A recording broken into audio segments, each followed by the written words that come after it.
پہ دارا ہزا کے ایم ڈی نشاد احمد بٹ صاحب کے پاس چلتے ہیں کہ وہ اس موقع پہ کیا کہنا چاہیں گے 26 جنوری کے حوالے سے. جی بسم اللہ الرحمن الرحیم. 26 جنوری ہندوستان جس کو اپنے جمہوری ملک ہونے پہ اور وہ دنیا کو جمہوریت کا چیمپئن کہلاتا ہے کہ وہ سب سے بڑا جمہوری ملک ہے، مگر ہم کشمیری اس کو یوم سیاہ کے طور پہ مناتے ہیں. یہ بات دنیا کو بھی باور ہونی چاہیے کہ ہم اس دن کو یوم سیاہ کے طور پہ کیوں مناتے ہیں. اس کی وجہ ہے کہ لاکھوں کشمیریوں کو ہندوستان نے زبردستی ظلم و ستم کے ساتھ اپنے جیلوں میں بند رکھا ہوا ہے، اور 5 اگست 2019 سے اگر آپ دیکھیں تو پورے کشمیر کو، جو مقبوضہ کشمیر ہے، اس کو ایک جیل بنا کے رکھا ہوا ہے.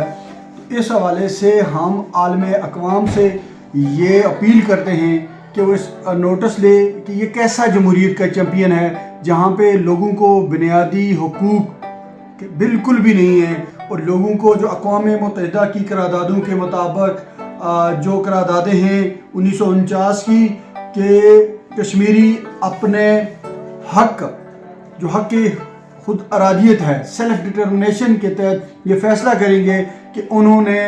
کس ملک کے ساتھ رہنا ہے. مگر